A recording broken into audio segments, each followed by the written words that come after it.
اللهم صل على سيدنا محمد يا رب صل وسلم دائما ابدا على حبيبي. تو ہمارے پاس اللہ موجود ہے تو پھر ٹینشن کس بات کی بھائی؟ بس ٹینشن یہ ہے کہ اللہ فوراً سنتا نہیں ہے. لوگ یہ کہتے ہیں ادھر مانگو ادھر جواب تو آتا نہیں ہے. میں نے جمعے کے بیان میں کہا تھا نا کہ مانگتے کچھ ہیں، جس کو مانگا تھا اس کے بچے ہم کو ماموں کہہ رہے ہیں. تو لوگ کہتے ہیں دعائیں قبول کہاں ہوتی ہیں. چلو جس کو مانگا تھا وہ نہیں ملی تو بھی ٹھیک ہے، دعا رد ہو گئی. وہ کسی اور کو مل گئی اور ٹینشن، اس کے بچے بھی ہو گئے، یہ اس سے بڑی ٹینشن. اور پھر اس سے بڑی ٹینشن اس کے بچے ہم کو کیا کہہ رہے ہیں؟ ماموں کہہ رہے ہیں. تو کہاں دعائیں قبول ہو رہی ہیں؟ سب الٹی ہو رہی ہیں. تو یہ وسوسے دماغ میں آتے ہیں، بھائی وہ نہیں ملی کوئی اور مل جائے گا، اللہ کچھ اور دے دے گا آپ کو، اس سے اچھا دے دے گا. تو 17ویں پارے کا جو ابتدا ہوتی ہے، اقترب للناس حسابهم وهم فی غفلۃ معرضون، لوگوں کا حساب قریب آ چکا ہے لیکن وہ غفلت میں پڑے ہوئے ہیں اور اللہ کی آیتوں سے منہ موڑ رہے ہیں.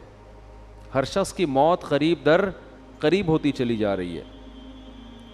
اور کہتے ہیں هل هذا الا بشر مثلکم، یہ جو محمد صلی اللہ علیہ وسلم باتیں کر رہے ہیں یہ تو ہماری طرح کے انسان ہیں، ہم ان کے کہنے سے اپنی زندگی کیوں چینج کر لیں بھائی؟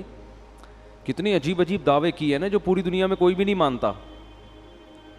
جو بھی آپ کو نہ ماننے والوں میں کہ تم مر کے مٹی ہو کے ختم نہیں ہوتے، تم زندہ ہوگے، حساب و کتاب دینا ہے، تو یہ بہت بڑا دعویٰ ہے.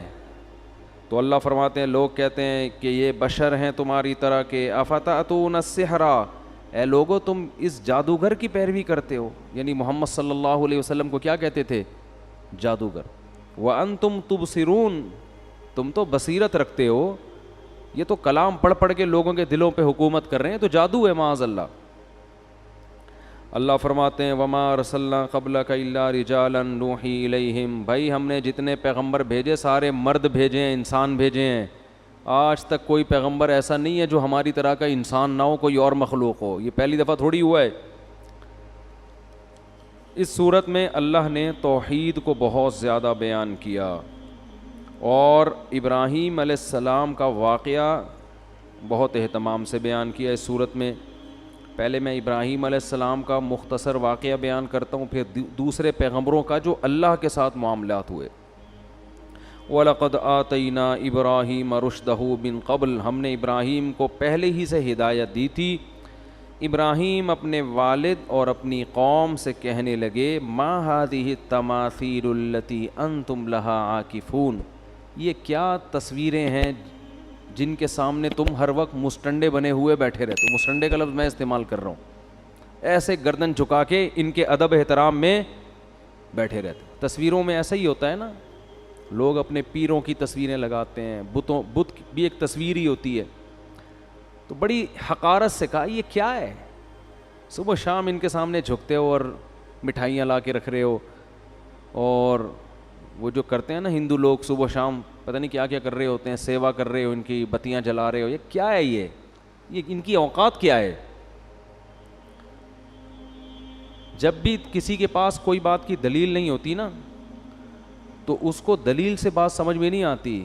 آپ اس کی اس شے کی تحقیر کریں گے تو بات سمجھ میں آئے گی. جیسے میں عاملوں کے بارے میں کہتا ہوں، ابے یہ کیا ہے؟ یہ بیکار جاہل قسم کے لوگ ہیں، یہ پٹھان ہوٹل سے 2 پراٹھے تو لا نہیں سکتے، یہ سنگ دل محبوب تمہارے قدموں میں لا کے ڈالیں گے. یہ جو دلیل ہے نا، اسٹائل، اس سے ان عاملوں کی عظمت دل سے نکل جاتی ہے. اگر عقل مند ہوگا آدمی، عقل مند نہیں ہوگا تو پھر وہ تو پھر سمجھاتے رہو ساری زندگی. ابے ان پرچیوں میں کیا رکھا ہوا ہے جو تم گلے میں کالے کالے پٹے لٹکا کے گھومتے ہو؟ کل ایک صاحب اچھے بھلے موٹے تازے ہٹے کٹے، ان کے گلے میں نے ایک تعویذ دیکھا. میں نے ان سے کہا یہی اسٹائل تھا میرا، یہ کیا لٹکایا ہوا ہے یار، کالا پٹا ہندوؤں کی طرح. کہتے ہیں بھائی جائز تعویذ ہے. میں نے کہا جائز ناجائز کی بحث میں نے کی آپ سے؟ اچھا لگ رہا ہے یہ کالا پٹا گلے کے اندر لٹکایا ہوا یہاں پہ. چھوڑو, سنت پر عمل کرو. نبی اس رات کو سورہ فلق سورہ ناس پڑھ کے دم کیا کرتے تھے. جائز ناجائز کی بحث میں تو میں پڑھ ہی نہیں رہا نا, یہ اچھا لگ رہا ہے, یہ میں تو یہ پوچھ رہا ہوں, یہ اچھا لگ رہا ہے, یہ کیا پٹے گلوں میں ڈالے ہوئے ہیں؟ جانوروں کے گلے میں پٹے ہوتے ہیں یا مشرکوں کے گلے میں پٹے لگتے ہیں, وہ کالے دھاگے نیلے دھاگے. لوگوں کو دیکھا ہوگا نا, اپنے انگوٹھے پہ الگ دھاگا باندھا ہوا ہے, ادھر الگ دھاگا, ادھر امام ضامن, ادھر کچھ ادھر کچھ. او بھائی نیٹ کلین سیدھے سادے گھومو, کوئی ٹینشن ہو اللہ سے دعا مانگو, ختم. اور سنت کو فالو کرو. سنت میں کیا ہے, رات کو سونے سے پہلے چاروں قل پڑھ کے دم کر لیا, آیت الکرسی پڑھ لی, سورہ بقرہ کا آخری حصہ پڑھ لیا, بس. اب بھی اگر جن آ رہا ہے تو اس کا مطلب یہ ہے کہ وہ جو ہے نا اب آئے گا لازمی.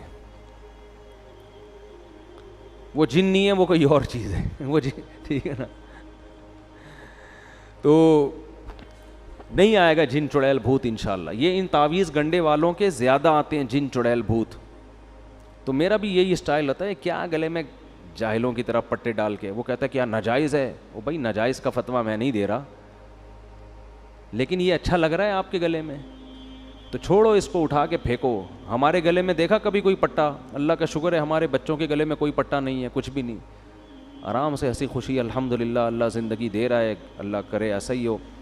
اور عاملوں کے خلاف اتنا بولنے کے باوجود آج تک کوئی عامل ایسا نہیں ہے کوئی جن چڑیل بھیج کے مجھے کوئی نقصان پہنچا سکے. ان کمبختوں کے پاس کچھ ہے ہی نہیں. یہ تو بزدل لوگوں کے لیے اللہ نے ان لوگوں کو پیدا کیا ہے.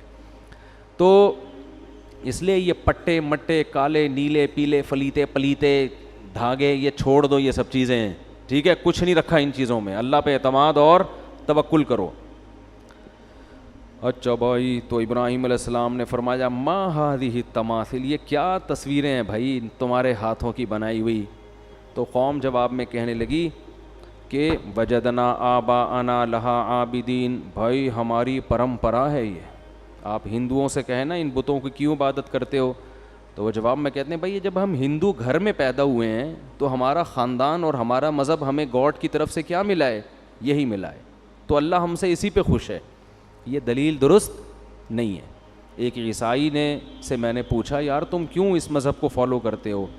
اس نے کہا کہ اگر اللہ کو مجھے مسلمان بنانا تھا تو اللہ مجھے مسلم گھر میں پیدا کر دیتا. جب اللہ نے مجھے کرسچن پیدا کیا ہے اس کا مطلب وہ اسی پہ خوش ہے. میں نے کہا اچھا بھائی. میں نے کہا اس کا مطلب ایک آدمی چوری کرتا ہے, آپ اس سے کہتے ہو کہ چوری کیوں کرتے ہو؟ وہ کہتا ہے میرا خاندانی چور ہے. میں کس گھرانے میں پیدا ہوا؟ چوروں کے گھرانے میں. میرے ابا مسجد سے چپل چراتے ہوئے پکڑے گئے تھے, ماموں گھنٹی بجاتے ہوئے پکڑے گئے تھے, اور خالہ سٹا لگاتے ہوئے پکڑی گئی تھیں. تو ہمارا تو خاندان ہی کیا ہے. تو اللہ کو اگر مجھے نیک بنانا تھا تو مجھے ڈاکوؤں کے گھر میں پیدا نہ کرتا. تو یہ دلیل درست ہوگی؟ تو جیسے عملی خرابی ہوتی ہے اسی طرح نظریے کی بھی خرابی ہوتی ہے. تو باپ دادا کی وجہ سے نہ عملی خرابی اختیار کرنے کی اجازت اور نہ نظریاتی خرابی. ہاں باپ دادا اگر خاندانی ہوں پھر ان کو فالو کرنے کا حکم ہے. اس لیے کہ بہت سے لوگ نا یہ آیتیں ہمارے خلاف فٹ کر رہے ہوتے ہیں کہ تم اپنے باپ دادا کو مانتے ہو, ابو حنیفہ امام شافعی کو فالو کرتے ہو نبی کو چھوڑ کے. نبی کو چھوڑ کر ابو حنیفہ کو فالو کرنا ممکن ہی نہیں ہے, کیونکہ ابو حنیفہ اور نبی کا راستہ ایک ہی ہے. یہ ہے کہ قرآن و سنت کا ایک مطلب آپ نے سمجھا اور ایک مطلب ابو حنیفہ نے. ابو حنیفہ کی سمجھ پہ پوری امت گواہی دیتی ہے کہ وہ مجتہد تھے, آپ کی سمجھ پہ 4 آدمیوں کے علاوہ کوئی بھی نہیں مانتا. تو ایسے مجتہد کو فالو کرنا یہ قرآن و سنت ہی کو فالو کرنا ہے. ہاں مجتہد کی کوئی بات قرآن و حدیث کے خلاف ثابت ہو جائے اس میں مجتہد کو فالو کرنا جائز نہیں ہے, لیکن یہ ثابت ہر نتھو پتھو کا کام نہیں ہے. آپ اپنی عقل کی کمی کی وجہ سے یہ سمجھ رہے ہوتے ہو کہ ابو حنیفہ کا قول حدیث کے خلاف ہے. اصل میں آپ کی سوچ اور آپ کا علم کیا ہوتا ہے؟ ناقص ہوتا ہے. تو آپ اس کو تھوپ رہے ہوتے ہو پوری دنیا پر. خیر, تو ابراہیم علیہ السلام نے فرمایا کیا یہ ما ہذہ التماثیل, یہ کیا ہے؟ یہ نا توہین کے وقت ایسا کہا جاتا ہے. تو انہوں نے کہا ہم نے اپنے باپ دادا کو اسی پہ پایا ہے. تو ابراہیم علیہ السلام نے فرمایا لقد کنتم انتم، بے شک تم بھی، و آباؤکم، تمہارے ابے دادے بھی، فی ضلال مبین، کھلی ہوئی گمراہی میں پڑے ہوئے تھے. اب پوری قوم ایک طرف، اکیلے ابراہیم ایک طرف. قالوا وجئتنا بالحق ام انت من اللاعبین، انہوں نے کبھی اتنے اسٹریٹ فارورڈ اپنے بتوں کے خلاف سنا نہیں تھا. فرسٹ ٹائم وہ یہ سن رہے تھے کیونکہ جس ماحول میں ابراہیم علیہ السلام پیدا ہوئے نا، وہاں تو سارے بتوں کی عبادت کرنے والے، ہمیشہ بتوں کا نام احترام سے لینے والے، بھگوان پہ چڑھاوے چڑھانے والے. فرسٹ ٹائم انہوں نے اتنا کانفیڈنس کے ساتھ یہ بات سنی تھی کہ تم بھی اور تمہارے باپ دادے بھی کیا ہیں غلط. تو وہ جواب میں کہتے ہیں اجئتنا بالحق ام انت من اللاعبین، اے ابراہیم آپ مذاق تو نہیں کر رہے ہمارے ساتھ؟ بعض دفعہ انسان مذاق میں ایسا بولو نا کہہ دیتا. ان کو اندازہ نہیں تھا کہ کوئی سیریسلی بھی ایسا کوئی بات کر سکتا ہے. اس سے پتہ چلتا ہے ماحول کیسا انسان کو تباہ کرتا ہے. سب ایک ہی گیت گانے لگتے ہیں بیٹھ کے. کیا آپ مذاق کر رہے ہیں؟ یہ حق پر ہیں. ابراہیم نے فرمایا نا میں مذاق نہیں کر رہا. ربکم رب السماوات والارض، تمہارا رب یہ نہیں ہے، وہ ہے جس نے آسمانوں اور زمین کو بنایا. وَأَنَا عَلَىٰ ذَلِكُم مِّنَ الشَّاهِدِينَ، اور میں اس پر گواہ ہوں، میں گواہی دیتا ہوں کہ یہ خدا نہیں ہے. خدا کون ہے؟ جس نے آسمانوں اور زمینوں کو بنایا. اور پھر کہنے لگے وَتَاللَّهِ لَأَكِيدَنَّ أَصْنَامَكُمْ، ایک تدبیر سوچی انہوں نے، یہ دل میں کہا انہوں نے کہ یہ لوگ، وہ تو کئی سال سمجھاتے رہے نا، قرآن تو مختصر واقعہ بیان کرتا ہے، سمجھاتے رہے، ان کے سمجھ میں نہیں آیا.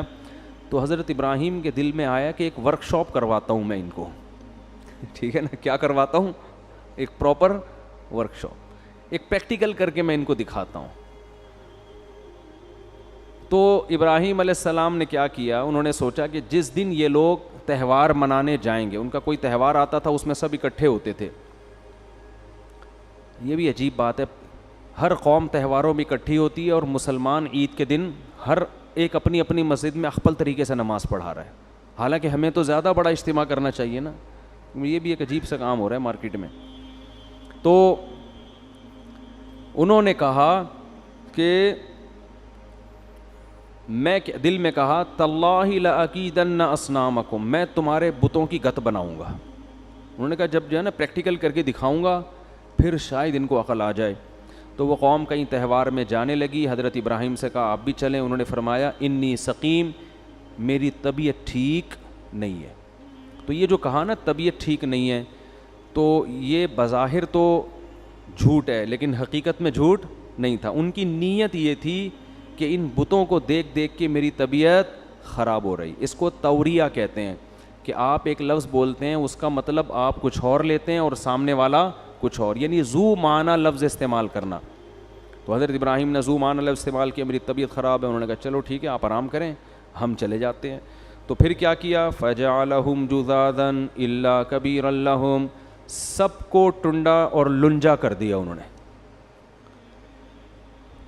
گئے نا ان کے جو بھی ان کا بت خانہ ہوگا اس کے اندر بہت سارے بت تمیز سے رکھے ہوئے تھے. یہ روزی دینے والا، یہ اولاد دینے والا، یہ شادی کرانے والا، یہ کوئی شادی کر کے پھنس گیا تو اس کو اس مصیبت سے نکالنے والا. مختلف قسم کے بتوں کی ورائٹیز تھیں.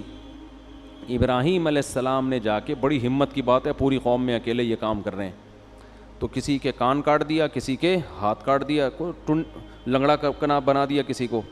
تو یہ سارا کام کرنے کے بعد جب وہ لوگ واپس، اچھا بہت ابراہیم علیہ السلام نے ذہانت یہ کی کہ جو ان میں سب سے بڑا مستنڈا تھا نا اس کے گلے میں کڑھالا لٹکا دیا. اس کو کچھ نہیں کیا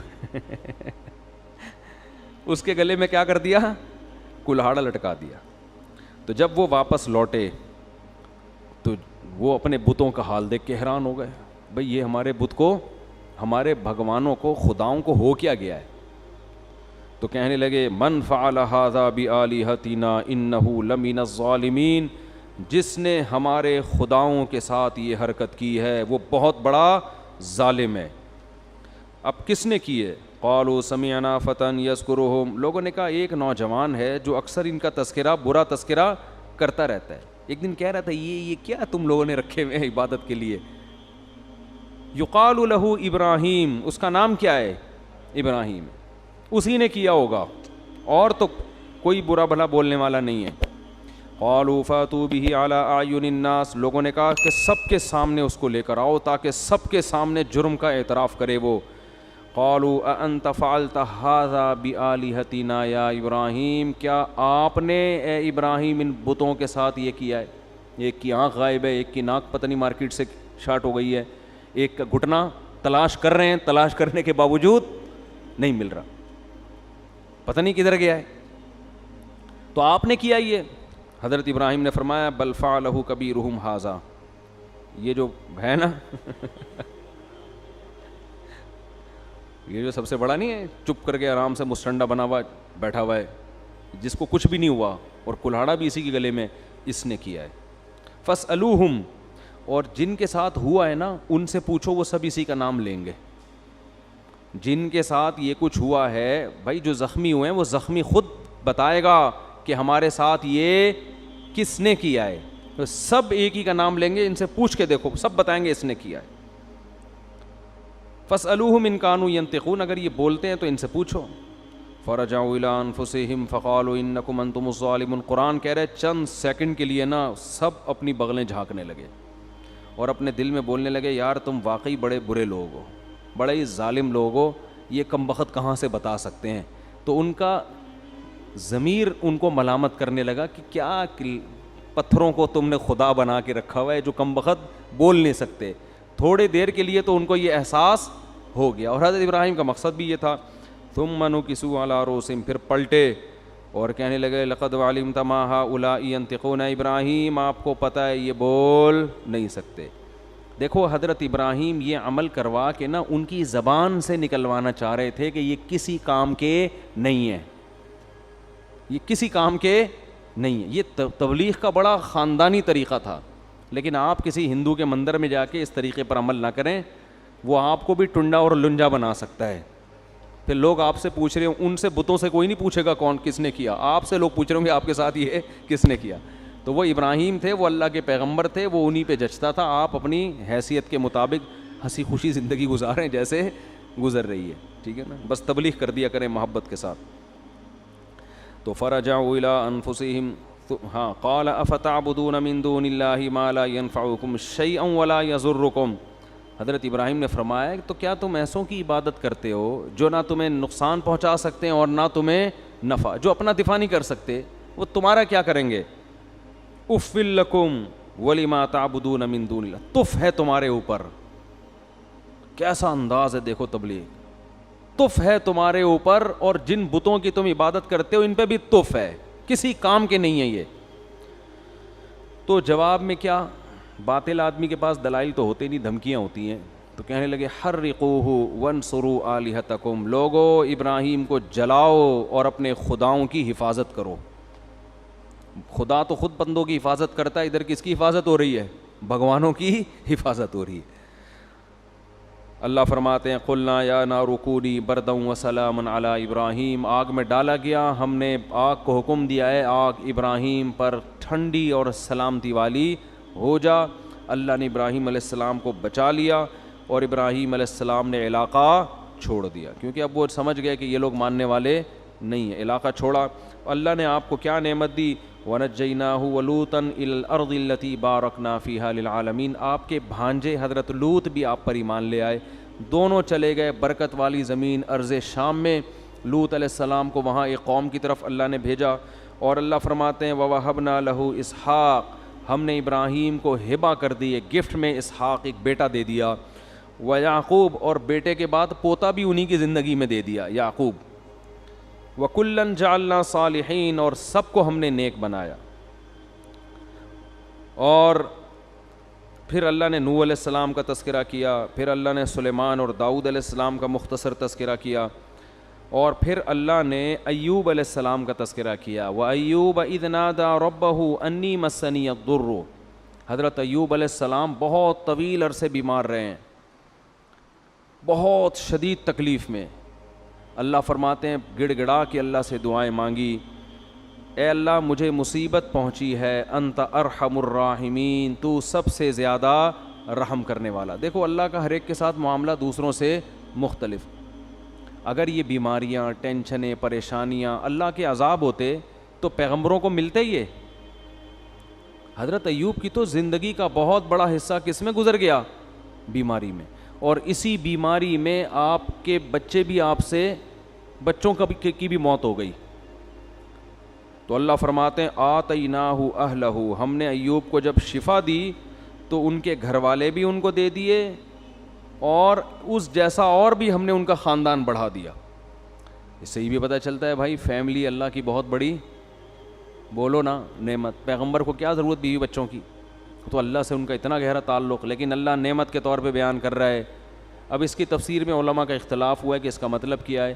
یا تو وہ مر گئے تھے اللہ نے زندہ کر دیا، یا اور کوئی دوسرا خاندان بڑا دے دیا، اولاد میں خوب اللہ نے ان کے برکت دے دی. تو قرآن سے پتہ چلتا ہے کہ بڑا خاندان، زیادہ بچے، یہ اللہ کی طرف سے آزمائش نہیں ہے بلکہ اللہ کی طرف سے نعمت ہے. یہ پیغمبروں کو آزمائشوں کے بعد ملی ہیں یہ چیزیں نعمت کے طور پر. اللہ فرماتے ہیں وَأَدْخَلْنَاهُمْ فِي رَحْمَةٍ وَظَنُّونِ إِذْ ذَهَبَ مُغَاضِبًا. اور مچھلی والے کا بھی تذکرہ کریں، انہیں بھی ایک پریشانی آئی تھی، وہ اللہ سے ناراض ہو کے چلے گئے. یہ قرآن کی ایک اصطلاح ہوتی ہے، اللہ سے کوئی بھی ناراض نہیں ہوتا. اور کیا قرآن کہہ رہا ہے فَظَنَّ أَن لَّن نَّقْدِرَ عَلَيْهِ، یا یہ بھی ہو سکتا ہے قوم سے ناراض ہو کے، غضبناک ہو کے کہ میری قوم ایمان نہیں لا رہی ہے. فَظَنَّ أَن لَّن نَّقْدِرَ عَلَيْهِ، یہ سمجھ بیٹھے کہ جیسے ہمیں ان پر قدرت ہی نہیں ہے. حضرت نوح علیہ السلام یونس علیہ السلام اپنی قوم کو تبلیغ کر رہے تھے. جب مایوس ہو گئے نا تو حضرت یونس کو لگا کہ اب ان پر عذاب آئے گا اور یہ ہلاک ہو جائیں گے، تو اللہ کے خوف سے بستی چھوڑ کر نکل گئے. اللہ کے علم میں یہ بات تھی کہ جب یہ قوم عذاب دیکھے گی تو توبہ کر لے گی. یہ قوم عذاب دیکھے گی تو کیا ہوگا؟ دوسری قومیں تو عذاب دیکھ کے بھی مذاق اڑاتی تھیں. قوم عاد نے کیا کہا تھا؟ پیغمبر نے کہا کہ یہ بادل ہیں جو پتھر برسائیں گے. انہوں نے کہا نہ بادل پتھر تھوڑی، بارشیں ہوں گی، مزہ آئے گا، انجوائے کریں گے ہم. وہ کہہ رہے ہیں عذاب آ رہا ہے، وہ کہہ رہے ہیں نہیں. تو قرآن کہہ رہے صرف یونس علیہ السلام کی واحد قوم ایسی قوم ہے جس نے جب عذاب دیکھا تو فوراً اس نے کیا کر لی؟ توبہ. ابھی عذاب کا کوڑا برسا نہیں تھا، عقل مند لوگ تھے اور یہ ڈر گئے تھے کہ پیغمبر ہمارے درمیان نہیں ہے، کوئی اب مسئلہ نہ ہو جائے. تو اللہ نے ان سے عذاب کو دور کر لیا. پھر اللہ نے حضرت یونس کی گرفت کی کہ آپ میری پرمیشن کے بغیر بستی چھوڑ کر نکلے کیوں؟ تو پھر قرآن اپنے انداز میں ڈانٹ لگاتا ہے. تو اس کا یہ مطلب نہیں ہوتا کہ وہ نافرمان تھے یا واقعی اللہ کا ان پہ غضب ہوا، ایسا کچھ نہیں ہے. یہ اللہ کا جلال ہے نا، اللہ کا انداز، کلام کا انداز ہے. اللہ فرماتے ہیں یونس یہ سمجھے اللہ نقدر علیہ کہ ہم ان کو پکڑ ہی نہیں سکیں گے، حالانکہ یونس ہرگز ایسا نہیں سمجھے. اگر وہ ایسا سمجھتے تو وہ تو اسلام سے خارج ہو جاتے نا، لیکن عمل سے ایسا لگ رہا تھا گویا وہ یہ سمجھ رہے ہیں کہ ہم ان کو پکڑیں گے نہیں اس پہ. تو اس لیے علماء ان آیات کی تعویل کرتے ہیں دوسری آیات کی روشنی میں. یہ آیتیں اپنے ظاہر پر نہیں ہوتی. تو اللہ فرماتے ہیں پھر کیا ہوا؟ سمانگ لگانی پڑی. اور وہ کیسے؟ یونس علیہ السلام جب گئے نا تو کشتی میں وزن زیادہ ہو گیا اور کشتی ڈوبنے لگی. تو وہاں لوگوں نے کہا کہ کوئی شخص ہم میں ایسا ہے، کوئی غلام اپنے مولا کی پرمیشن کے بغیر بھاگا ہے تو قرآن اندازی ہوگی، جس کا نام آیا اس کو سمندر میں چھلانگ لگانی پڑے گی تاکہ دوسرے لوگ بچ جائیں. تو نام کس کا آیا؟ یونس علیہ السلام. کیا آزمائش ہے یار، ساری زندگی تبلیغ کی ہے بھائی. یعنی میں آج کل دینداروں کی بات کر رہا ہوں کہ جو نماز پڑھتے ہیں، روزہ رکھتے ہیں، کہتے ہیں یار ہم تو اتنے نیک لوگ ہیں، نہ کبھی. پرسوں کیا ہوا، میں آپ کو دلچسپ واقعہ سناؤں. میں کسی کام سے صدر کی طرف رات کو جا رہا ہوں 2 بجے. راستے میں ہوٹل میں ہم نے کہا کہ چلو کھانا کھاتے ہیں، بھوک بہت سخت لگ رہی تھی، کھانا نہیں کھایا ہوا تھا.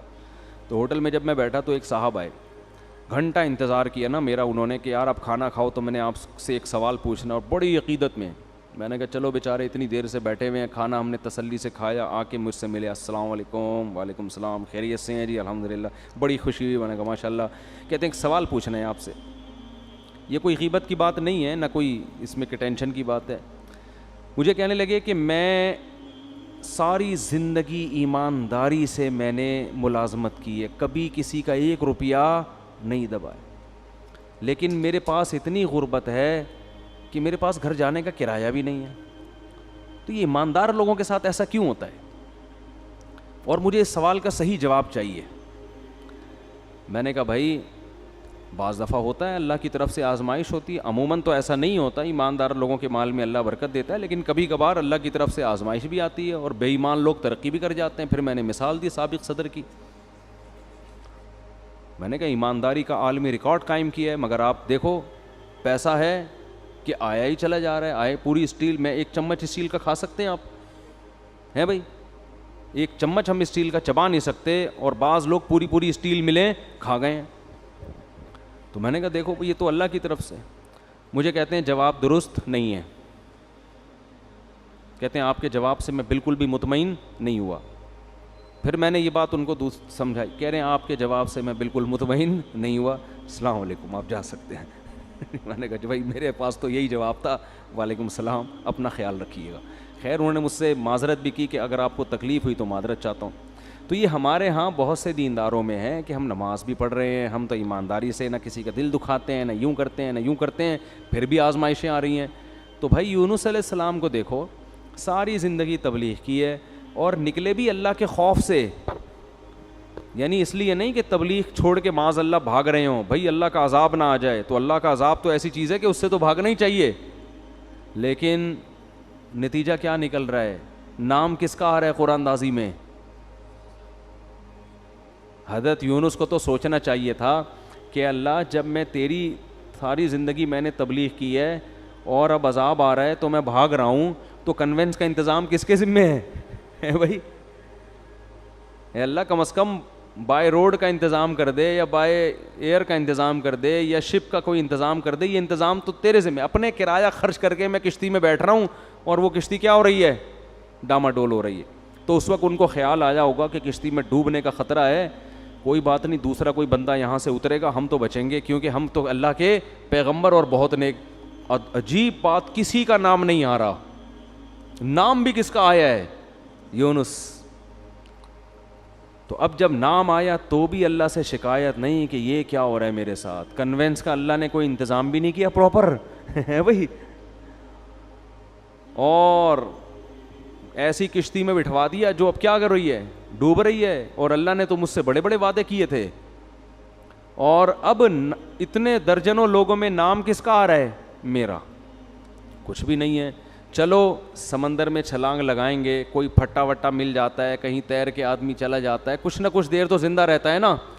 ادھر سمندر میں چھلانگ لگائی اور مچھلی منہ کھول کے کھڑی ہوئی ہے, لے بھائی مچھلی کے پیٹ میں. لیکن ایک حرف شکایت کا نہیں آ رہا. قرآن ہمیں یہ سب کیوں بتاتا ہے؟ اللہ سے اچھا گمان رکھو, ہر غلطی اپنے کھاتے میں ڈالو. ہر غلطی نہیں بھی ہو تو بولو میں غلط ہوں. ہر غلطی کس کے کھاتے میں؟ بھائی میں ہی غلط ہوں. مجھے یاد ہے ایک دفعہ ہم جب چھوٹے بچے تھے نا, اس وقت تبلیغ والوں میں بڑا جوش ہوتا تھا, اب بھی ہے لیکن وہ والا جوش رہا نہیں ہے. وہ بڑا جوش ہوتا تھا بھائی. وہ جب 3 دن کی جماعت آتی تھی نا, پورے محلے کو ہلا کے جاتی تھی. وہ ہر ایک کو لے کے, کوئی گٹر کے ڈھکن پہ بیٹھے ہوئے اس کو سمجھا رہے ہیں, ادھر لے آ کے چائے پلا رہے ہیں. بڑا اب بھی ہے, لیکن ظاہر ہے جو چیز شروع میں ہوتی ہے اس میں جوش زیادہ ہوتا ہے. تو وہ بہت محنت تھی. تو کیا کہہ رہا تھا میں؟ نہیں, مچھلی کی بات. ہاں, تو مجھے یاد ہے ان میں ایک ساتھی تھے, انہوں نے جماعت میں بہت وقت لگایا ہوا تھا, سال لگے ہوئے تھے ان کے, اندرون ملک بیرون ملک, بڑے محنتی اور بڑے متحرک. تو ایک دن وہ بس میں میرے ساتھ بیٹھ گئے, ہم سفر کرنے لگے. تو میں نے ان سے بات کی, میں نے کہا اللہ نے آپ سے بڑا کام لیا ہے, بہت کام لیا ہے, بہت لوگوں کو اللہ نے آپ کے ذریعے ہدایت دی. تو مجھے کہتے ہیں بھائی میں تو کام بگاڑنے والے لوگوں میں سے ہوں. تبلیغ میں کچھ لوگ ایسے لگے ہوئے ہیں جو کام کیا کر رہے ہیں؟ بگاڑ رہے ہیں. تو میں بھی انہی نالائقوں میں سے ہوں. مجھے ان کا یہ اسٹائل بڑا پسند آیا. میں نے کہا اتنا کام کر رہا ہے یہ بندہ, لیکن اگر ذرا سی کسی نے تعریف کر دی تو کیا کہہ رہے بھائی تبلیغ میں کچھ لوگ ایسے ہیں جو بیڑا غرق کر رہے ہیں تبلیغ کا. انہی بیڑا غرق کرنے والوں میں سے ایک میں بھی ہوں. اب کوئی بے وقوف ہوتا تو کہتے پھر نکل جاؤ تبلیغ سے, ٹھیک ہے نا. تو یہ تواضع ہے کہ بھئی ہم کیا کر رہے ہیں, ہم تو کام بگاڑنے والوں میں سے ہیں. تو اللہ کو یہی پسند ہے, دعوے اور بڑی بڑی باتیں نہیں کرنی چاہیے. تو یونس علیہ السلام کو جب مچھلی کے پیٹ میں گئے ہیں تو قرآن کہہ رہا ہے احساس ہو گیا یونس کو کہ غلطی کس کی ہے بھائی میری، کچھ غلطی ہوئی ہے، ورنہ اللہ غلط نہیں کر سکتا کسی کے ساتھ. فنادا فی الظلمات، قرآن کہہ رہا ہے اندھیروں میں پکارا، ایک تو مچھلی کے پیٹ کا اندھیرا، ایک سمندر کی تہہ کا اندھیرا، اور ایک رات کا اندھیرا. یہ رات کو واقعہ ہوا ہے، کتنا خوف ہوگا. ابھی آپ کو سمجھ میں نہیں آ رہا، کبھی سمندر میں رات کو سفر کریں، پھر آپ کے اچھوں کو بھی سمجھ میں آئے گا کیا حالت ہوتی. فی الظلمات اللہ الہ الا انت، کہ اللہ تیرے سوا کوئی عبادت کے لائق نہیں. سبحانک، تو ہر عیب سے پاک ہے، تو ظلم نہیں کرتا. انی کنت من الظالمین، میں ہی ظالم ہوں. غلطی کس کی ہے؟ میری. قرآن کہہ رہے ہم نے مچھلی کو حکم دیا اگل دے بھائی کنارے پہ لے جا کے اس کو، بس یہی دکھانا تھا ہم نے. اور پھر اللہ نے کیا کیا، جب مچھلی نے کنارے پہ اگلائے تو سمندر کے کنارے پہ تو کچھ بھی نہیں ہوتا، وہاں اللہ نے اپنی قدرت سے فوراً درخت پیدا کر دیا، چھاؤں پیدا کر دی، اور پھر ان کو حکم دیا واپس جاؤ اپنی قوم کے پاس. ہم نے اس قوم سے عذاب کو ختم کر دیا ہے. تو یونس علیہ السلام کے ساتھ جو یہ معاملہ تھا، اس کو قرآن تو اس انداز سے بیان کر رہا ہے، لیکن جو اللہ کے کلام کے مزاج سے واقف ہے نا، ان کو پتہ ہے یہ اللہ کا انداز ہے بات کرنے کا. حقیقت میں یہ سزا نہیں تھی، بلکہ ان کے درجے کو اور زیادہ بلند کرنا، رہتی دنیا تک لوگوں کو بتانا کہ اللہ کے اپنے محبوب بندوں کے ساتھ معاملات کیا ہوتے ہیں. تو دیکھو ایک بات خوب یاد رکھو، ہم نے شریعت پہ چلنا ہے اور موت تک چلتے رہنا ہے. جو بھی ہو جائے، جیسا غلط ہو اچھا ہو، یہ ہمارا ہیڈک نہیں ہے، یہ مسئلہ اللہ کا ہے. سمجھتے ہو؟ اور آپ نے اپنے لحاظ سے شریعت کے حکم پر عمل کیا، بعد میں پتہ چلا حکم ایسے نہیں بلکہ ویسے ہے، ٹینشن لینے کی ضرورت نہیں ہے. بھائی ہم تو اسی کے مکلف ہیں. جیسے یونس علیہ السلام اس وقت یہ سمجھ رہے تھے کہ مجھے یہاں سے بھاگ جانا چاہیے، بھائی عذاب آئے گا تو میں بھی پس جاؤں گا، تو اپنے لحاظ سے بالکل ٹھیک کیا. اللہ نے سزا دی اور سمجھایا کہ بھاگنا نہیں چاہیے تھا. انہوں نے کہا اللہ میں توبہ کرتا ہوں. اب یہ نہیں کہ اسی غم کو لے کے بیٹھے رہے میں بھاگا کیوں تھا، کاش میں نہ جاتا، کاش میں یہ نہ ہوتا. نہ یہ کاش واش کے لفظ نہیں. علماء کہتے ہیں اگر آپ سے غلطی بھی ہو جائے، جب توبہ کر لی نا، اس غلطی کو ہمیشہ سے اپنی ڈکشنری سے نکال دو. پھر یہ پاگلوں کی طرح سوچنا کاش یہ نہ کرتا، ہائے ہائے یہ نہ کرتا، یہ پاگل اور وہمی ہونے کی علامت. غلط ہو صحیح ہو، جو آپ کے سمجھ میں آ رہا تھا آپ نے اس وقت کیا. غزوہ احد میں دیکھو نا 70 حضرات شہید ہو گئے. تو یہ نہیں کہ صحابہ بیٹھ کے بار بار یہ سوچ کاش ہم مدینہ سے باہر نہ نکلتے، کاش مدینہ کے اندر رہتے، اس نے یہ بولا تھا، انہوں نے بولا تھا مدینہ سے باہر جاؤ، انہوں نے مروایا ہے، اس نے یوں کروایا ہے، یہ کروایا. قرآن کیا کہہ رہا ہے؟ فَإِذَا عَزَمْتَ فَتَوَكَّلْ عَلَى اللَّهِ. بھائی سوچ سمجھ کے ایک رائے قائم کی، اللہ پہ چھوڑ دو بس. اور دوبارہ بھی یہی ہوگا، مشورے اسی طرح سے ہوں گے. اور اگر مگر کا لفظ استعمال نہ کرو. کتنا صاف پابندی لگا دی نا، آگے بڑھو بس. تو اس میں نقصان ہو فائدہ ہو، کیونکہ اصل آخرت ہے، آخرت میں اللہ نوازے گا آپ کو. تو یونس علیہ السلام کو دوبارہ اللہ نے بھیجا. پھر اللہ نے حضرت زکریا کا واقعہ بیان کیا. وہ بھی ایک غم میں مبتلا تھے. وہ غم کیا تھا؟ اولاد نہیں تھی، پریشان تھے. ساری زندگی دعائیں مانگتے مانگتے مانگتے گزر گئی، مگر اولاد نہیں ہوئی. بالآخر بوڑھے ہو گئے اور بالوں میں بھڑکنے والی سفیدی آ گئی.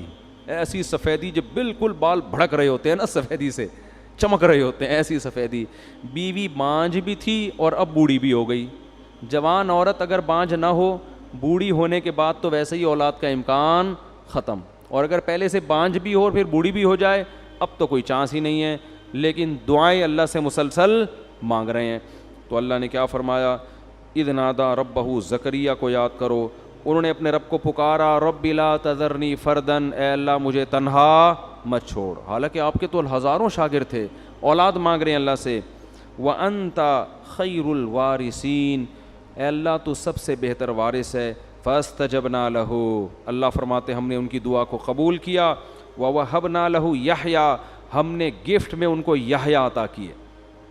پہلے ہی اللہ نے نام بھی بتا دیا. وَأَصْلَحْنَا لَهُ زَوْجًا، ان کی زوجہ کو بھی تندرست کر دیا، اولاد کے قابل بنا دیا. کیوں یہ عجیب کام کیوں کیا؟ اس لیے كَانُوا يُسَارِعُونَ فِي الْخَيْرَاتِ، فرمایا یہ خاندان ایسا تھا کہ یہ نیکی کے کاموں میں ایک دوسرے سے آگے بڑھنے کی فکر میں لگے رہتے تھے.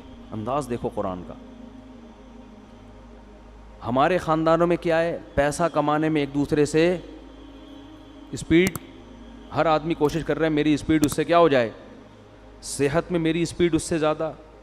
جم میں جب جاتے ہیں تو ایک دوسرے کے ڈولے دیکھ کے کہتے ہیں کہ میرے اس سے, وہ جو ٹریننگ دینے والا ہوتا ہے اس سے کہتے ہیں, اشارہ کر کہتے ہیں اس سے ڈبل ہونا چاہوں, ڈبل 1-2 مہینے بعد مجھے اس سے ڈبل کر دو. کسی کی فٹنس دیکھ کے کہتے ہیں کہ اس کی کمر نظر تو آ رہی ہے, میری ایسی ہونی چاہیے کہ CID والے بھی تلاش کریں تو ان کو نہ ملے. تو ہم فٹنس میں, صحت میں, دولت میں, ان میں کیا کر رہے ہیں آگے. اگر یہ اللہ کے لیے ہو تو پھر تو ٹھیک ہے, لیکن اللہ کے لیے ہے نہیں نا, مسئلہ تو عیاشی کے لیے. تو اللہ فرماتے ہیں زکریا, ان کی زوجہ اور یہ جو خاندان تھا, یہ نیکیوں میں, خیر کے کاموں میں ایک دوسرے سے آگے بڑھنے کی کوشش کرتے رہتے. حضرت شیخ الحدیث مولانا زکریا رحمۃ اللہ علیہ نے اپنی آپ بیتی میں لکھا ہے کہ ہمارے گھر میں اتنی عبادت کا ماحول ہے کہ ہماری بیٹیاں, بہویں تلاوت میں ایک دوسرے سے مقابلہ کر رہی ہوتی ہیں.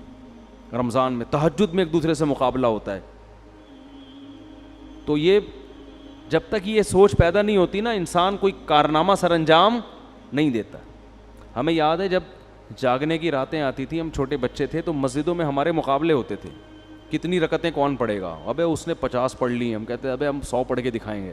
اب یہ مقابلے بھی گھروں میں بھی, یہ مقابلے ختم. اب اسکور کون PUBG میں زیادہ بنا رہا ہے, اب مقابلے اس میں ہو رہے ہیں. تو آج بھی الحمدللہ ایسے علماء موجود ہیں جن کے گھروں میں تلاوت کا معمول اور عبادت کا معمول. تو اللہ فرماتے ہیں یہ لوگ نیکیوں میں, صدقات و خیرات میں, نمازوں میں ایک دوسرے سے سبقت کرتے تھے. وَيَدْعُونَنَا رَغَبًا وَرَهَبًا, یہ جملہ جو ہے نا یہ پہلے سے بھی زیادہ اہم ہے. اور یہ ہمیں پکارا کرتے تھے جہنم کے خوف اور جنت کی لالچ میں. آج جو ہماری دعائیں ہیں ان میں جنت اور جہنم کا عنصر کم ہو گیا ہے, دنیا کا عنصر زیادہ ہو گیا. ٹھیک ہے, وہ بھی دنیا بھی مانگے اللہ سے, لیکن جس چیز کی جتنی زیادہ ضرورت ہو سب سے زیادہ وہ مانگنی چاہیے. ہمیں سب سے زیادہ ضرورت اس بات کی ہے کہ اللہ ہمیں سیدھے راستے پہ چلا دے. دنیا تو گزر جائے گی جیسی تیسی. تبھی حدیث میں یہ دعا آئی ہے, لا تجعل مصیبتنا فی دیننا, اے اللہ اگر کوئی مصیبت ہمارے مقدر میں لکھی ہے نا تو وہ دین میں نہ آئے, دنیا میں آ جائے. وہ نہیں آ رہی بات. اگر اللہ کرے کہ کہیں مصیبت نہ آئے, لیکن اگر کوئی مصیبت لکھی ہوئی ہے, آنی ہی ہے, تو اللہ اس سے دنیا کا نقصان ہو جائے, آخرت کا نقصان نہ ہو, دین خراب نہ ہو ہمارا. کیوں؟ دنیا مسافر خانہ ہے بھائی, جیل میں بھی گزر جائے گی, ایک دن آئے گا. 1000 سال بھی عمر اگر ہمیں مل جائے نا وہ بھی ختم ہوگی. نوح علیہ السلام کی ہو گئی نا ختم, تو ہماری بھی ختم ہو جائے گی ایک دن. تو اللہ کہتے ہیں جنت کی لالچ اور جہنم کا خوف, یعنی راتوں کو اٹھ کے جو دعائیں مانگتے تھے اس دعا میں زیادہ عنصر کیا تھا, اے اللہ جہنم کی آگ سے بچا اور جنت کی نعمتیں عطا کر. پھر اس کے لیے عملی کوشش بھی کرے انسان. پھر اللہ نے حضرت مریم کا تذکرہ کیا کہ کیسے پاک دامن تھیں. تو یہ تو تھی سورہ حج. اس کے بعد ہے سورہ انبیاء تھی, پھر سورہ حج ہے. سورہ حج میں اللہ نے قیامت کے زلزلے سے اس کو شروع کیا. اے لوگو اتقوا ربکم, اپنے رب سے ڈرو. ان زلزلۃ الساعۃ شیء عظیم, قیامت کا زلزلہ کوئی معمولی چیز نہیں ہے. یوم ترونھا, جس دن تم اس زلزلے کو دیکھو گے, تذہل کل مرضعۃ عما ارضعت, سب سے زیادہ ماں اپنے دودھ پیتے بچے سے محبت کرتی ہے. اللہ فرماتے ہیں ہر دودھ پلانے والی, چاہے وہ انسان ہو یا جانور ہوں, وہ اپنے دودھ پلانے والے بچے سے اس زلزلے کو دیکھ کر غافل ہو جائے گی. وَتَضَعُ كُلُّ ذَاتِ حَمْلٍ حَمْلَهَا, ہر حمل والی عورت یا جانور وہ اپنے بچے کو اس ٹینشن سے گرا دیں گے. وَتَرَى النَّاسَ سُكَارَى, اور تم اس منظر میں اگر لوگوں کو دیکھو گے تو ایسا لگے گا یہ نشے میں ہیں. وَمَا هُمْ بِسُكَارَى, حالانکہ انہوں نے نشہ نہیں کیا ہوگا. وَلَكِنَّ عَذَابَ اللَّهِ الشَّدِيدُ, اللہ کا عذاب بہت سخت ہوگا. وَمِنَ النَّاسِ, آگے اللہ نے فرمایا یا ایھا الناس ان کنتم فی ریب من البعث, اے لوگو اگر تمہیں قیامت کے زلزلے اور اس کے بعد مرنا اور پھر مٹی ہو کے دوبارہ زندہ ہونے پر یقین نہیں ہے, تم یہ کہتے ہو کہ یہ خدا یہ کام کیسے کرے گا, فَإِنَّا خَلَقْنَاكُم مِّن تُرَابٍ, تو دیکھو ہم نے تمہیں مٹی سے بنایا ہے سب سے پہلے. کوئی یہ کہہ سکتا ہے یہ مٹی سے چلتے پھرتے انسان, دو آنکھیں, دو کان, ناک, دل, دماغ, جگر, کھوپڑی, یہ سارا سیٹ اپ بن کے چلتا پھرتا پتلا, کوئی کہہ سکتا ہے یہ؟ فرمایا ہم نے مٹی سے بنایا. ثم من نطفۃ, پھر اس مٹی کو منی کے قطرے میں تبدیل کیا ہم نے, اس کو دیکھو کیسا عجیب ہے. ثم من علقہ, پھر وہ ماں کے رحم میں جمے ہوئے خون میں تبدیل ہو جاتا ہے, حالانکہ اس منی کے قطرے میں اور خون میں کوئی آپس میں مناسبت نہیں ہے. ماں روٹی کھاتی ہے اور اس کو ہم کیسے جمے ہوئے خون میں تبدیل کر دیتے ہیں, کتنا عجیب کام ہے کہ. ثم من مضغہ, فرمایا پھر اس کو گوشت کا لوتھڑا بنا دیتے ہیں. بلڈ سے گوشت بنانا بھی کس کا کام ہے؟ اللہ. مخلقۃ غیر مخلقۃ, پھر کیا دوسرے مقام پہ اللہ نے فرمایا پھر ہم اس کے ہڈیاں اور اس کے اوپر گوشت چڑھا دیتے ہیں اور پھر تمہیں ماں کے بطن سے باہر نکال دیتے ہیں.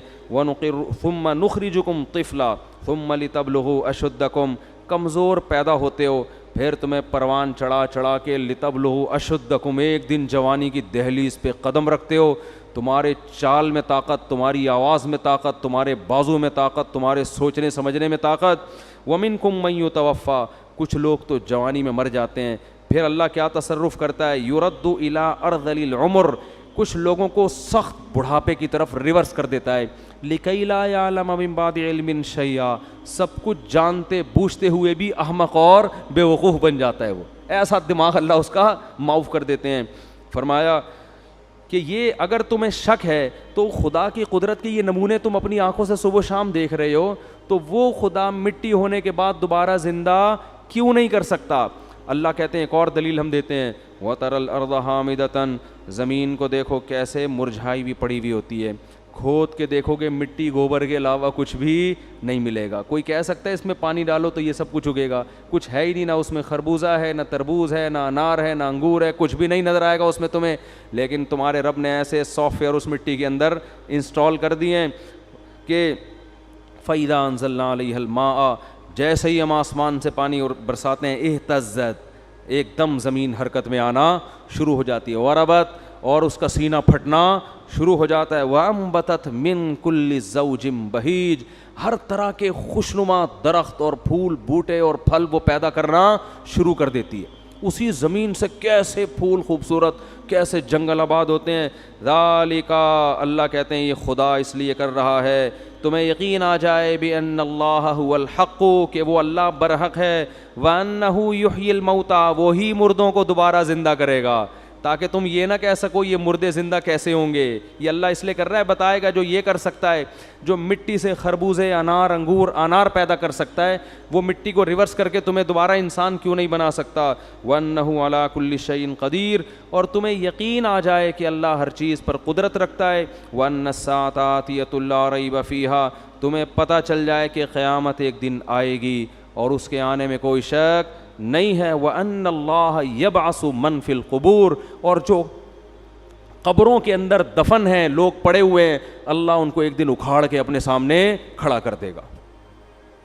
کیا انداز ہے قرآن مجید کا.